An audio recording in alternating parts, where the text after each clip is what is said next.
Well, hello there, the Casual Gaming Geek here, and today I want to do something a little bit different. I am not going to review a game. Instead, I wanted to take a look at this.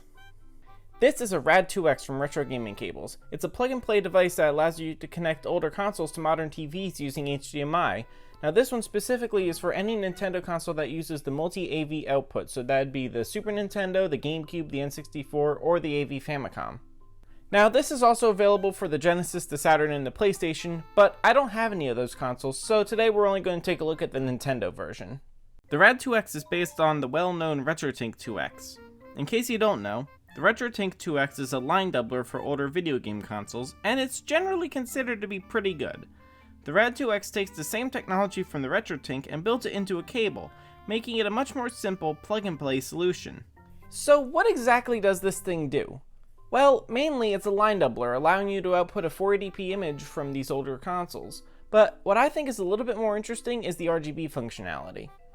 With Super Nintendos, the Super Famicom, and the PAL GameCube, this device will automatically detect the RGB signal output by the console and send that image to the TV. Because yeah, evidently the Super Nintendo MultiAV port outputs RGB in addition to composite, although the console I believe only ever came with composite cables. Unfortunately, the NTSC GameCube and the N64 don't output RGB, so we're stuck with only using a composite signal here, though I'll talk a little bit more about that later.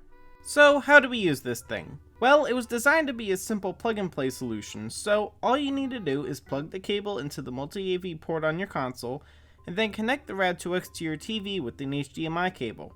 Just be aware that this uses a mini HDMI port, so you need a cable with mini HDMI on one end and a full-size HDMI on the other. Once your cables are plugged in, all you need to do is turn on your console and you're good to go. So since this is a plug-and-play device, there aren't many complicated features that you need to worry about, though there are a couple. The first one is more of an indicator than a feature.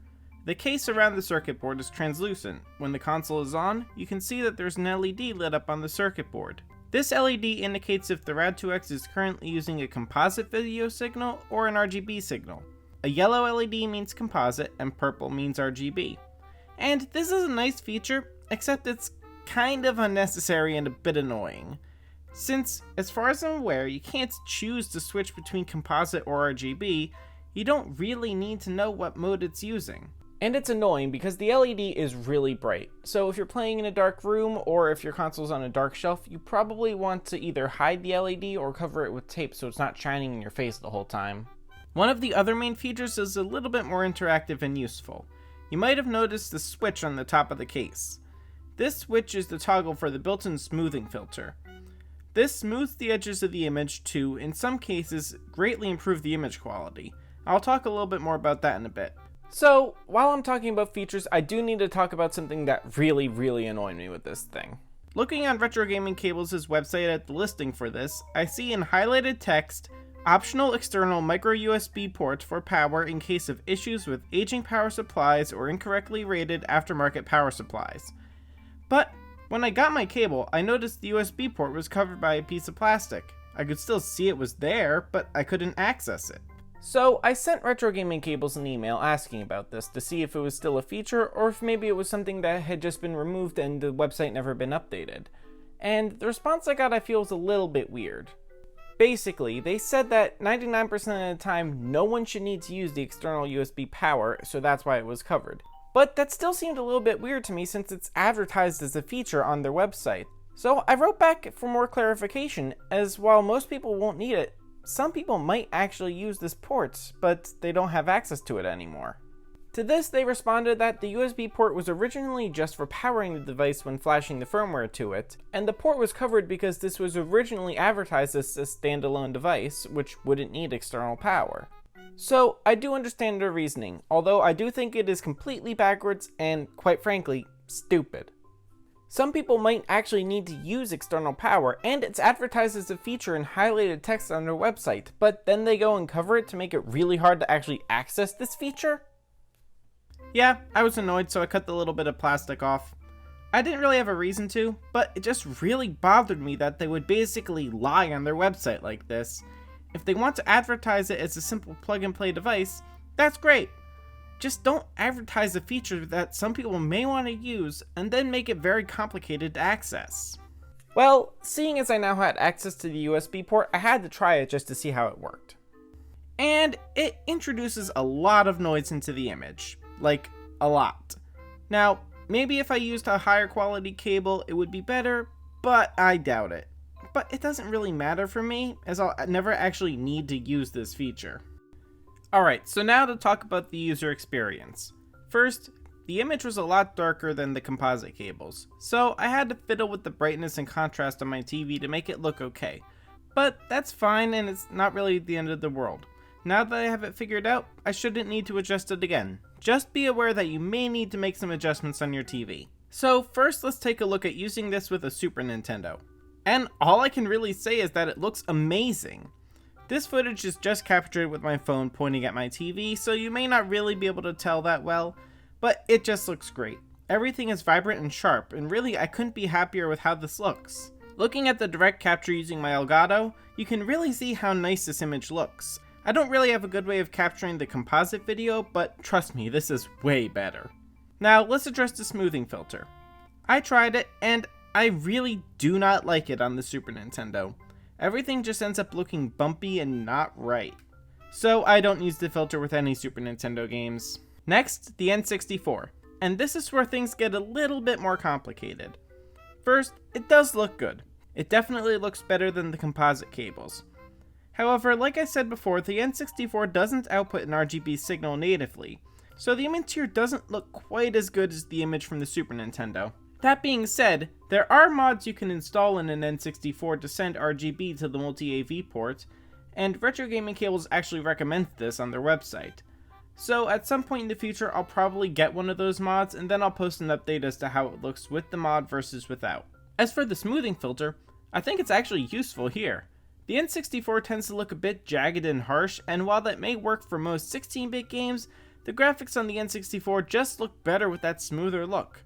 So of course this is just my opinion, but I would really recommend using the smoothing filter with the N64. Now the GameCube. Well, it's not bad. I think it does generally look better than composites, at least a little bit. However, it doesn't look great. I noticed in solid or dark colors there was sometimes a lot of noise. I didn't really notice this on the other two consoles. And there are better options out there if you have an earlier version of the GameCube. These earlier models had a digital AV port in addition to the traditional multi-AV. However, this digital AV port was removed as a cost-cutting measure in later revisions of the GameCube. There are a few devices out there which you can use with this digital port to get an amazing image using the native 480p on most GameCube games.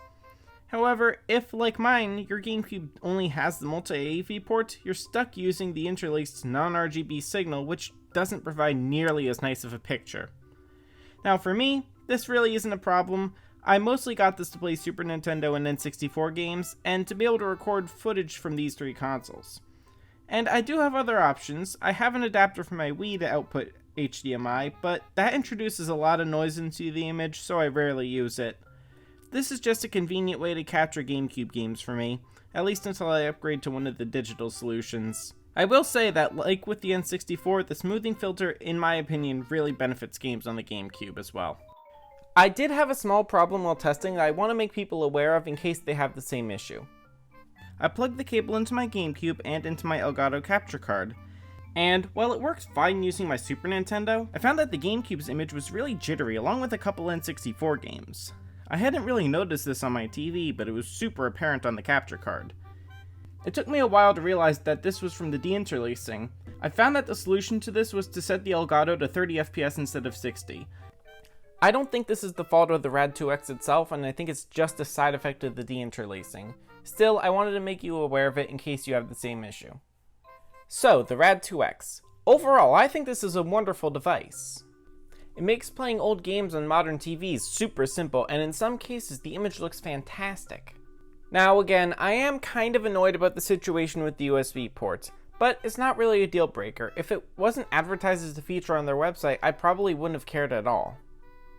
Besides that, I think this really is a great little device, and at $70 US, it's a fairly affordable and simple solution for playing old games.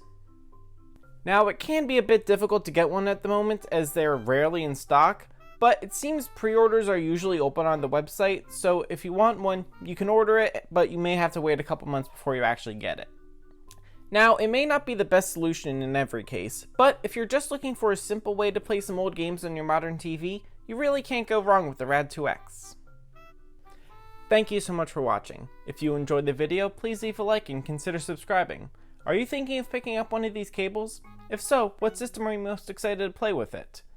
And if you already have one, what do you think of it? Please let me know down in the comments. Well, until next time, so long.